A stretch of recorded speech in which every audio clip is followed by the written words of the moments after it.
Johnson COC TV channel ద్వారా దేవుని యొక్క వాక్యమును దూర ప్రాంతం నుంచి శ్రద్ధతో భయభక్తులతో వింటున్న మీ అందరికీ యేసుక్రీస్తు వారి యొక్క శ్రేష్టమైన నామములో శుభములు వందనములు తెలియజేస్తున్నాను. మంచిదండి, మనము ఈరోజు బైబిల్లో నుండి మరొక అమూల్యమైనటువంటి అంశాన్ని తెలుసుకుందాం. మనము తెలుసుకునేటువంటి సబ్జెక్టు, దేవుడు స్త్రీని ఎందుకు పుట్టించాడు మన సబ్జెక్ట్ అండి. దేవుడు స్త్రీని ఎందుకు పుట్టించాడు అనే అద్భుతమైన అమూల్యమైనటువంటి సబ్జెక్ట్ మనము తెలుసుకుందాం, ఆత్మీయంగా బలపడదాం. మీకు ఒక డౌట్ రావచ్చు, ఏంటి ఆ డౌట్ అంటే, ఈ సబ్జెక్టు చెప్పుకోవటం అవసరమా? ఇంకా అనేకమైనటువంటి సంగతులు ఉన్నాయి కదా తెలుసుకోవాల్సినవి. ఈ సబ్జెక్టు, స్త్రీకి సంబంధించిన సబ్జెక్టు తెలుసుకోవటం అవసరమా అని మీకు డౌట్ రావచ్చు. మంచిదే. అయితే బైబిల్ గ్రంథాన్ని మనం ఓపెన్ చేసి చూస్తే ఒక అద్భుతమైనటువంటి విషయం మనకు కనిపిస్తుంది. ఏంటది అని ఆలోచిస్తే, సామెతల గ్రంథము 16వ అధ్యాయము 4లో జ్ఞాని అయినటువంటి సొలొమోను గారు ఈ రీతిగా చెప్పడం జరిగిందండి. రాశాడు ఏంటి అని ఆలోచిస్తే, యెహోవా ప్రతి వస్తువును దాని పని నిమిత్తము కలగజేసెను, నాశన దినమునకు ఆయన భక్తిహీనులను కలగజేసెను. చాలండి. ఏం చదువుకున్నామంటే, యెహోవా ప్రతి వస్తువును దాని పని నిమిత్తం కలగజేసిండట. ఈ సృష్టిలో కంటికి కనిపించకుంటున్న ప్రతిది కూడా వస్తువులే, దేవుడి ద్వారా సృజింపబడ్డవే. ఇవి ఎందుకు సృజింపబడ్డవంటే వాటి పని నిమిత్తం అవి సృజింపబడ్డాయట. అంటే పుట్టిన ప్రతి దానికి ఒక పని అనేది ఉంది. బైబిల్ గ్రంథంలో ఉంది. ఈ రీతిగా సొలొమోను గారు తెలియజేస్తున్నాడు. నేనేమంటున్నానంటే, సృష్టిలో ఉన్నటువంటి వాటన్నిటికంటే శ్రేష్ఠులు మానవులు, దేవుని యొక్క పిల్లలు. అవి పుట్టడానికే వాటికే ఒక పని ఉండడం కరెక్ట్ అయినప్పుడు, వాటికంటే శ్రేష్ఠులైనటువంటి మనకి, మానవులకి భూమి మీద పుట్టడానికి మరి పని ఉండదా అండి? ఖచ్చితంగా పని ఉంటుంది. అందులో స్త్రీ పుట్టడానికి పని ఉంది, పురుషుడు పుట్టడానికి పని ఉంది, ఏది పుట్టడానికైనా సరే పని ఉంది. అందుకొరక నేను దేవుడు స్త్రీని ఎందుకు పుట్టించాడు, ప్రతి పుట్టుక వెనకాల దేవునికి సంకల్పం, ఒక పని ఉండడం కరెక్ట్ అయినప్పుడు స్త్రీని దేవుడు భూమి మీద ఎందుకు పుట్టించాడు? ప్రియమైన వారులారా, మనం ఆలోచించాలి. ఎందుకంటానంటే, ఆదికాండం 1వ అధ్యాయం 26లో దేవుడు తన పోలిక చొప్పున తన స్వరూపమందు నరులను సృజించాడు. దేవుని పోలికలో, దేవుని యొక్క స్వరూపంలో మనం అంతా సృజింపబడ్డాము. ఓకేనండి. మరి సృజింపబడినటువంటి మనకి పని ఉండదా? సృష్టిలో ఉన్న వాటికి పని ఉన్నప్పుడు, వాటికంటే శ్రేష్ఠమైనటువంటి మనం పుట్టినప్పుడు మరి పని ఉండదా? అందుకనిక ప్రియులారా, ఈ స్త్రీని దేవుడు ఎందుకు పుట్టించాడు అన్నటువంటి సబ్జెక్ట్ మీకు చెప్పవలసిన పరిస్థితి ఏర్పడ్డది. ఓకేనండి. మనం ఏమాత్రం కూడా ఆలస్యం చేయకుండా వాస్తవంలోనికి మనం వెళ్దాం. స్త్రీ పుట్టుక వెనకాల దేవుడికి ఉన్న ప్రణాళిక ఏంటి? ఈ విషయం మనకు అర్థం కావాలంటే ఒకసారి మనము ఆదాము యొక్క నిర్మాణాన్ని గురించి మనం ఆలోచించవలసినదే. దేవుడైనటువంటి యెహోవా సృష్టిని కలగజేసి ఆ తర్వాత తొలి మానవుడైనటువంటి ఆదామును కలగజేశాడు. ఈ విషయం మీకు అర్థమైతే స్త్రీని ఎందుకు పుట్టించాడు అన్న సంగతి మనకు అర్థమవుతుంది. కాబట్టి జాగ్రత్తగా మీరు వినాలని, గ్రహించాలని కోరుతున్నాను. దేవుడైన యెహోవా భూమి మీద తొలి మానవుడైనటువంటి ఆదాముని కలగజేశాడు. ఆదాముని కలగజేసినటువంటి దేవుడు, ఆదాము కలగజేయబడ్డ తర్వాత ఆదామును తీసుకెళ్ళి ఎక్కడ ఉంచాడండి? ఏదెను వనములో ఉంచాడు. ఏదెను వనములో ఎందుకు ఉంచాడు? బాగా ఆలోచించండి. అప్పటికి అవ్వ పుట్టలేదు, అంటే స్త్రీ పుట్టలేదు. పుట్టడానికి ముందే కలగజేసి తీసుకెళ్ళి ఏదేను వనంలో ఉంచాడు. పర్పస్ ఏంటిది? ఎందుకు తీసుకెళ్ళి ఎక్కడ ఉంచాడు అని మనం ఆలోచిస్తే ఆదికాండము 2వ అధ్యాయము 15వ వచనం మనం చదువుకుందాం జాగ్రత్తగా. 2:15. మరియు దేవుడైన యెహోవా నరుణ్ణి తీసుకొని ఏదేను తోటను సేద్యపరచుటకు దాన్ని కాచుటకును దానిలో ఉంచెను. ఏదేను వనంలోకి ఎందుకు తీసుకెళ్ళాడు అని ఆలోచిస్తే తోటను సేద్యపరచాలి. సేద్యపరచాలంటే ఒక రకంగా చెప్పాలంటే వ్యవసాయం చేయాలి. అందులో ఉండి జాగ్రత్తగా చూసుకోవాలి. అవసరం అనుకుంటే నీరు కూడా ప్రతి చెట్టుకు అందేటట్టు చూసుకోవాలి. టోటల్గా దేవుడు అప్పచెప్పిన పనులు ఆ తోటలో ఉండి చేయాలి. ఓకేనండి. సేద్యపరచటం అంటే దాని అర్థం అది, పని జరిగించటము. అదే కాకుండా పిల్లలు ఇంకేం చేసిందంటే దాన్ని కాయాలి. ఏదేను వనముని ఆదాము కాయాలి. ఈ పనుల నిమిత్తము దేవుడు ఆదామును కలగజేసి తీసుకెళ్ళి అందులో పెట్టాడు. ఇప్పుడు పరిస్థితి ఏంటిది? ఆ యొక్క వనమును సేద్యపరుస్తూ ఆ వనాన్ని కాస్తూ ఎలాగున్నాడంటే ఒంటరిగా ఉన్నాడు. అతని కళ్ళ ముందు జంతువులన్నీ కూడా జతలు జతలుగా ఉన్నాయి, పనులు జరిగించుకుంటూ హాయిగా బ్రతుకుతున్నాయి. అవి ఒంటరిగా లేవు. కానీ ఆదాము మాత్రము ఏదేను వనాన్ని సేద్యపరుస్తూ దాన్ని కాస్తూ ఒంటరిగా ఉండటం జరిగిందనండి. ప్రియులారా, మానవుని యొక్క ఒంటరితనము మానవుని క్రిమినల్గా తయారు చేస్తుంది. ఒంటరితనాన్ని అనుభవిస్తున్నటువంటి వారిని అడిగితే ఈ విషయాలు మొత్తం తెలియజేస్తారు. కనుక ఏదేను వనములో తొలి మానవుడంటే ఆదాము ఒంటరిగా ఉండి తోటని సేద్యపరుస్తూ తోటని కాస్తూ ఉన్నటువంటి టైం దేవుడు గమనించాడు. నా కుమారుడు ఒంటరిగా ఉన్నాడు, ఇది కరెక్ట్ కాదు.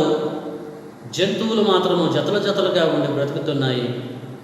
నా కుమారుడి విషయంలో అద్భుతమైనటువంటి ప్రణాళిక కలిగి ఉండాలి అని చెప్పేసి ఏం చేశాడంటే స్త్రీని గురించి ఆలోచిస్తున్నాడు.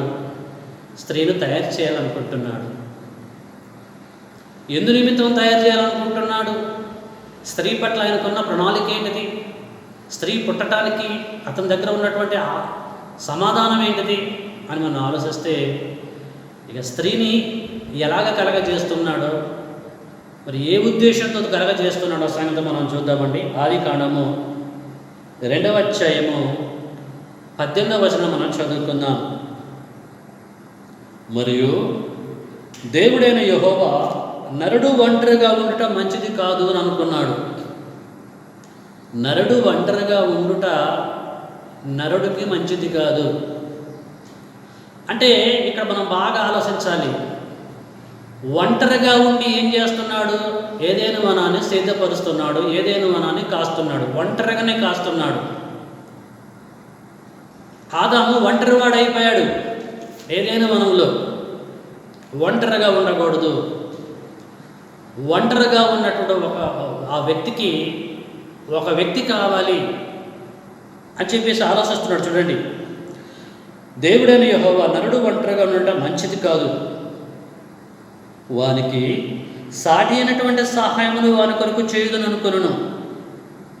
ఒంటరిగా ఉన్నటువంటి వాడికి ఆ ఒంటరితనం పోవాలంటే, ఒంటరిగా ఉన్నటువంటి వానికి ఒంటరితనం పోవాలంటే ఏమనుకున్నాడు? సాటి అయినటువంటి సహాయమును వాని కొరకు చేయుదును అనుకొనును. ప్రియులారా, స్త్రీ పుట్టడానికి గల కారణం ఇదేనండి. మానవుడి యొక్క ఒంటరితనాన్ని పోగొట్టుట కొరకు దేవుడు స్త్రీని కలుగజేశాడు.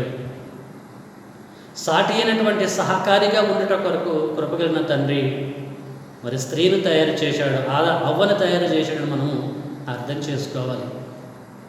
అంటే ఒంటరిగా ఉండి ఉండి ఉండి ఉండి బాధపడుతున్నటువంటి ఇతనికి సాటి అయినటువంటి సహాయం రాగానే ఆ సహాయం ఏం చేయాలంటే ఒంటరితనాన్ని పోగొట్టాలి. ఇది స్త్రీ పట్ల దేవునికి ఉన్నటువంటి ప్రణాళిక. నరుడి యొక్క ఒంటరితనాన్ని పోగొట్టాలి. ఆదాము యొక్క ఒంటరితనాన్ని పోగొట్టాలంటే ఆదాముకి ఇప్పుడు జతపక్షి కావాలి. యెషయా గ్రంథంలో అంటాడు, దేని జతపక్షి దానికి ఉండక మానదు అని చెప్పేసి అంటాడు. కాబట్టి ప్రియులారా, దేవుడు స్త్రీని ఎందుకు పుట్టించండి అని అంటే, ఒంటరిగా ఉన్నటువంటి ఆదాము యొక్క ఒంటరితనం పోగొట్టడం కొరకు స్త్రీని కలగజేసిండని 100% మనం అర్థం చేసుకోవాలి. అప్పుడు ఏం చేశాడట? 19వ వచనం, దేవుడైన యెహోవా ప్రతి భూజంతువును ప్రతి ఆకాశ పక్షులను చెప్పుకుంటూ వచ్చేసి 21వ వచనం కాడ అంటున్నాడు చూడండి. అప్పుడు దేవుడైన యెహోవా ఆదామునకు గాఢ నిద్ర కలగజేసి అతడు నిద్రించినప్పుడు అతని పక్కటెముకలలో ఒకదానిని తీసి ఆ చోటును మాంసంతో పూడ్చివేసెను. తర్వాత దేవుడైన యెహోవా తాను ఆదాము నుండి తీసిన పక్కటెముకను స్త్రీనిగాను నిర్మించి ఆమెను ఆదాము వద్దకు తీసుకొని వచ్చాను. ఆదాము వద్దకు ఎందుకు తీసుకొచ్చాడు? ఆదాము యొక్క ఒంటరితనాన్ని ఇప్పుడు అవ్వ ఎలాగ పోగొట్టాలి, ఒంటరితనం లేకుండా చేయాలి, ఇద్దరు మాట్లాడుకోవాలి, జతలు జతలుగా ఉండాలి. ప్రియులారా, తాను సంకల్పించుకున్న ప్రకారము భూమి మీద మరి అవ్వని కలగజేసినట్టుగా స్త్రీని కలగజేసినట్టుగా మనకి తేటతెల్లమవుతూ ఉంటుంది. పరిశీలించినటువంటి ఈ లేఖనాన్ని బట్టి మనకి ఏమర్థమైంది? దేవుడు స్త్రీను ఎందుకు పుట్టించను అని అంటే, ఒంటరిగా ఉన్నటువంటి మనుషుల యొక్క ఒంటరితనాన్ని పోగొట్టడం కొరకు, సాటి అయినటువంటి సహాయంగా ఉండటం కొరకు దేవుడు కలగజేశాడని చెప్పేసి మనం అర్థం చేసుకోవాలి. ఇక్కడ అవ్వ ఇంపార్టెంట్ కాదు, కానీ ఆదాము ఇంపార్టెంట్. ఆదామే దేవుడికి ఇంపార్టెంట్. ప్రథమం ఆదాము, ఆ తర్వాత అవ్వ అని మనం అర్థం చేసుకోవాలి. ఫస్ట్ ప్లేసు ఆదాముది, సెకండ్ ప్లేసు అవ్వది. అవ్వ ఆదాము కొరకు నిర్మింపబడ్డది, సాటి అయిన సహాయము. ఒక వ్యక్తి పని చేస్తున్నప్పుడు, పనిలో బిజీగా ఉంటున్నప్పుడు పని చేసేటువంటి వ్యక్తికి సహకరించేటువంటి వారు ఉండాలి. వారిని హెల్పర్స్ అంటారండి. ఏ కంపెనీలోనైనా సరే, ఎక్కడైనా సరే మెయిన్ పర్సన్కి హెల్పర్స్ ఉంటారండి. హెల్పర్ ఏం చేస్తారంటే పనిచేసే మెయిన్ పర్సన్కి సహాయం చేయాలి. హెల్పర్స్ యొక్క డ్యూటీ. ఇప్పుడు ఆదాముకి హెల్ప్ చేయడం కొరకు, ఒక హెల్పర్గా ఉండటం కొరకే దేవుడు అవ్వని కలగజేశాడు. ప్రియులారా, ఇది స్త్రీ పట్ల దేవుడికి ఉన్నటువంటి ప్రణాళిక. ఓకేనండి, రైట్. మొదటి విషయాన్ని మనం గమనించాము. ఇక రెండో విషయాన్ని కూడా మనం జాగ్రత్తగా మనము గమనిద్దాం. రెండో విషయం ఏంటిది?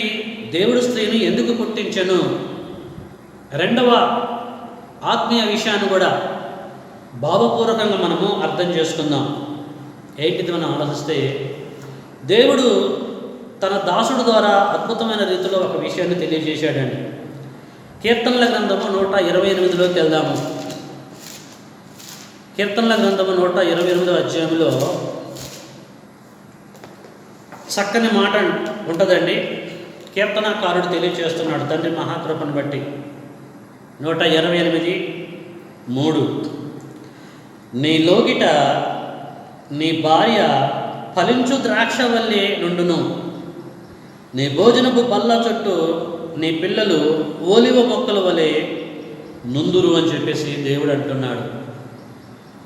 స్త్రీలు ఏం చేయాలట? స్త్రీలు ఎందుకు పుట్టారట?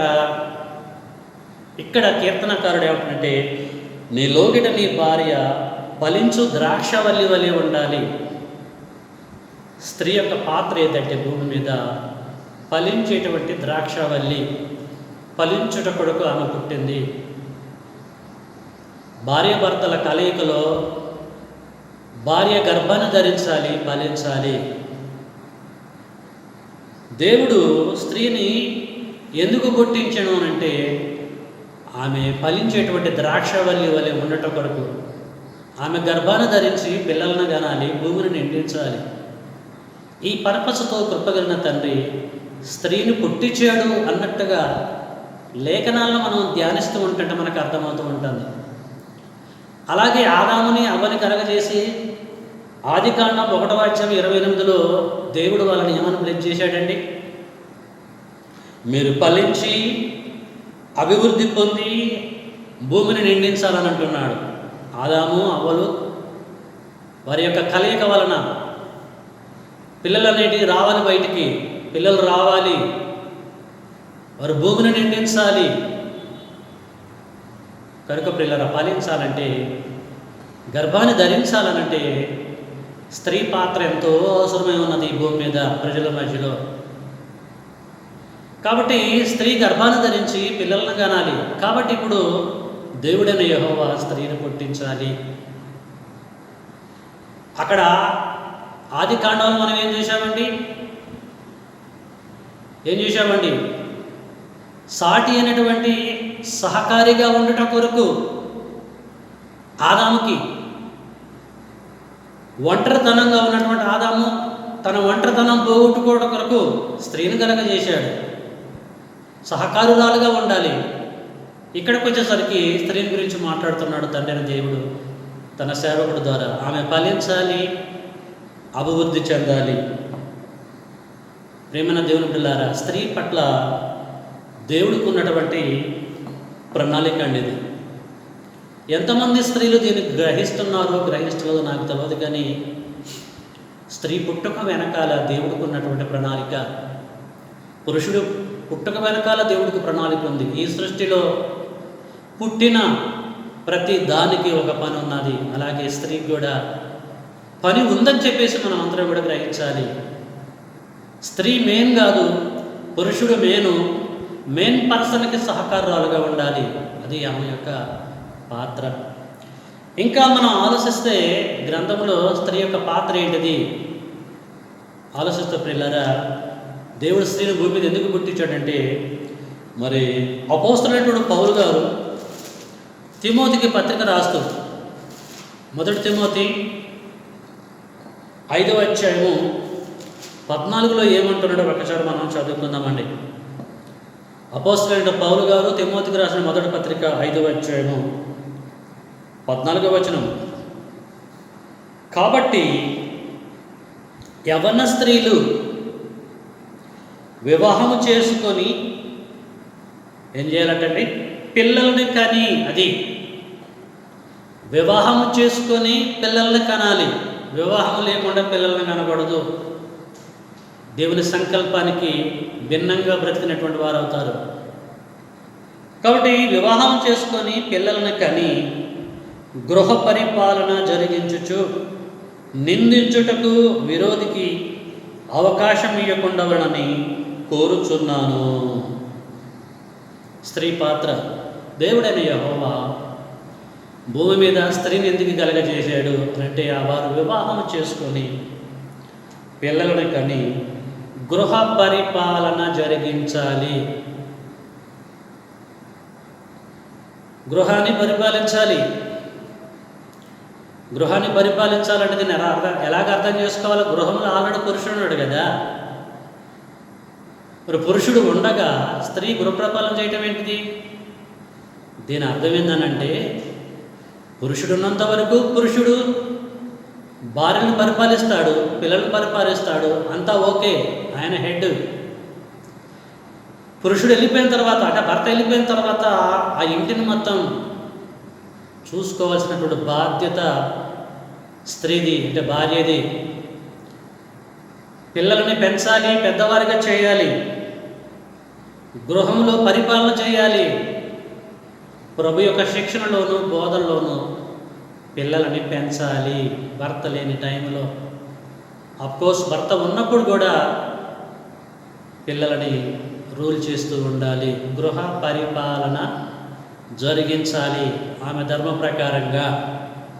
పురుషుడి ధర్మాన్ని పురుషుడు నెరవేరుస్తాడు, స్త్రీ ధర్మాన్ని స్త్రీ నెరవేర్చుది. ఇదే విషయము తీతు పత్రిక 3వ అధ్యాయంలో కూడా మనం చూడవచ్చు. స్త్రీలు వారు చేయవలసినట్టు పనులు ఏంటి అనేది. ప్రేమైన వారులరా, మీకు ఇలాగ చెప్పుకుంటూ పోవాలంటే స్త్రీని గురించి చాలా విషయాలు ఉన్నాయండి.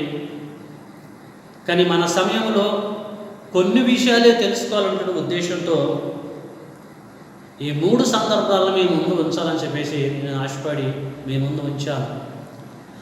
కాబట్టి పరిశీలించినటువంటి ఈ లేఖనాలను బట్టి మనకేమి తేట తెల్లమైంది? దేవుడు స్త్రీని ఎందుకు పుట్టించిండు? ఎందుకు పుట్టించిండట ప్రియులారా? మొట్టమొదటి మనం చూసాం,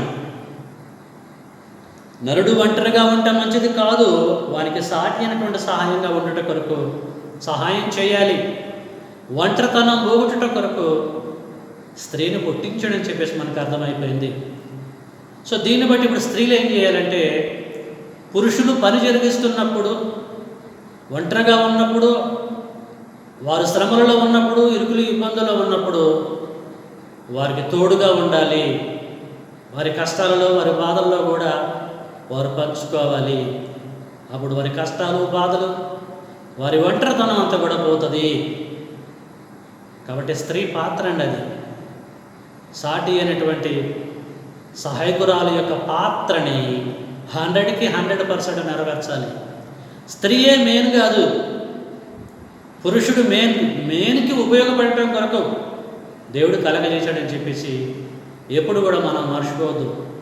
ఈ విషయాలను కూడా సత్యాన్ని పరిశీలించేటువంటి వారికి మాత్రమే తెలుతాయండి. పైపైన చదువుకునేటువంటి వారికి మాత్రం అర్థం కావు. ఆ తర్వాత మనం రెండోది ఏం చూసాము, స్త్రీ పాత్ర. భూమి మీద దేవుడు ఎందుకు పుట్టించాడంటే, ఫలించేటువంటి ద్రాక్షవల్లి వలె ఆమె ఉండాలి.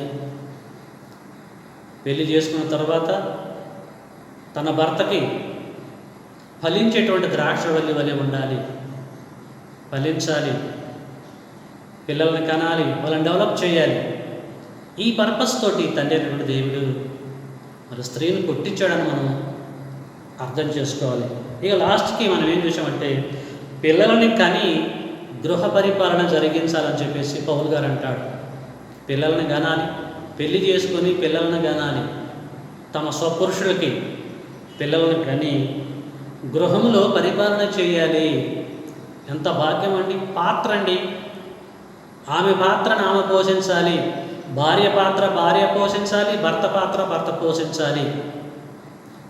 ప్రేమైన వారులారా, ఈ భూమి మీద బ్రతుకుతున్నటువంటి ప్రతి మనిషికి దేవుడు ఒక్కొక్కరికి ఒక్కొక్క పాత్ర అప్పచెప్పాడు. వారి పాత్రలో వారు నిమగ్నమైపోయి పాత్రకు న్యాయాన్ని చేకూర్చి మృత్యువు తర్వాత పరలోకాన్ని స్వతంత్రించుకోవాలన్నది దేవుని యొక్క అనాది కాల సంకల్పము. అలాగా ఈ భూమి మీద స్త్రీలను కలగజేశాడు తండ్రి అయినటువంటి దేవుడు. అలాగా మొదటి స్త్రీ అయినటువంటి అవ్వని కలగజేశాడు.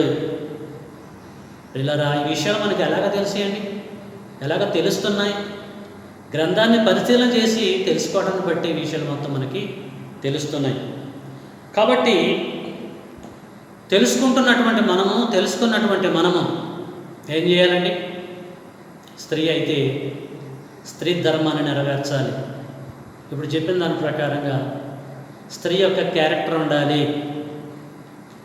పురుషుడికి సహకారుడుగా ఉండాలి, పురుషుడి యొక్క ఒంటరితనాన్ని పోగొట్టాలి, ఫలించే ద్రాక్షవల్లి వలె ఉండాలి, పెళ్లి చేసుకొని పిల్లలను కానీ గృహ పరిపాలన జరిగించేటువంటి స్త్రీగా ఉండాలి. పిల్లరా, ఇంకా చాలా ఉన్నాయండి చెప్పాలంటే, సమయం లేదు కనుక వాటిని కట్ చేసి మరి కొన్ని విషయాలు మీకు నేను అందిస్తున్నాను. దేవుడు స్త్రీని ఎందుకు పుట్టించడం అన్నటువంటి టాపిక్లు. కాబట్టి ఈ యొక్క వాక్యం విన్నటువంటి నా సోదరి, చెల్లి, అక్క, ఎట్టి పరిస్థితుల్లో కూడా లేఖనాలను నువ్వు అపార్థం చేసుకోనకుండా, వాక్యం అందించిన వారిని అపార్థం చేసుకోకుండా, దేవుని అపార్థం చేసుకోకుండా, దేవుడికి లోబడి, సేవకులకి లోబడి, మరి భర్తకి లోబడి, భర్తకి సహాయ సహకారులుగా మీరందరూ ఉండాలని, దేవుని యొక్క సంకల్పాన్ని మీరు 100% నెరవేర్చాలని, మీరు నెరవేర్చిన తర్వాత మీ మృత్యు తర్వాత పరలోకాన్ని స్వతంత్రించుకోవాలని ప్రేమపూర్వకంగా మీ అందరికి నేను తెలియజేస్తూ ఉంటున్నాను. యాకోబు అంటున్నాడు, యాకోబు రాసిన పత్రికలో 1వ అధ్యాయంలో, మీరు వినువారు మాత్రమే ఉండి మిమ్మల్ని మీరు మోసపుచ్చుకొనుకుంటా విన్నదాని ప్రకారంగా ప్రవర్తించువారని అని చెప్పేసి అంటాడు. కాబట్టి విన్నదాని ప్రకారంగా మీరు ప్రవర్తించాలని, దేవుని యొక్క చిత్తాన్ని నెరవేర్చాలని. ఎప్పుడు మనం చనిపోతామో తెలవదు. చనిపోయిన తర్వాత దేవుడి చేతిలో పడ్డప్పుడు దేవుడు చెప్పిన ప్రకారం మనం ప్రవర్తించకుండా పడితే దేవుడు లెక్క అడిగినప్పుడు సమాధానం మన దగ్గర లేకపోతే పరిస్థితి ఏందండి? నా చిత్తాన్ని నెరవేర్చి రావాలని మిమ్మల్ని పంపిస్తే మీరు ఆ యొక్క ఆజ్ఞను పక్కకు పెట్టేసి బ్రతికారు. ఇప్పుడు మీకు పరలోకం నేను ఎలాగిస్తానని చెప్పేసి దేవుడు అంటే పరిస్థితి ఏంటిది? పరలోకమే దక్కకపోతే పాతాళ లోకం దక్కింది. అక్కడ పరిస్థితి ఏంది? అక్కడ అగ్ని ఆరదు, పురుగు జావదు. కాబట్టి ప్రియమైనటువంటి వారులారా, చాలా జాగ్రత్తగా ఆలోచించండి. వాక్యం విన్నటువంటి మీరు మర్చిపోకుండా, నా చెల్లి, నా యొక్క అక్క, మీరు జాగ్రత్తగా ఆలోచించి విన్నదాని ప్రకారంగా మీరు ప్రవర్తించాలని, దేవుడి యొక్క చిత్తాన్ని నెరవేర్చాలని ప్రేమపూర్వకంగా మీ అందరికీ తెలియజేస్తూ ఈ యొక్క ప్రసంగాన్ని లేక దేవుడి యొక్క మాటల్ని ముగిస్తున్నాను. దేవుడు మనలందరినీ దీవించి తన కృపలో జ్ఞాపకము చేసుకునుగాక. అందరికీ వందనములండి.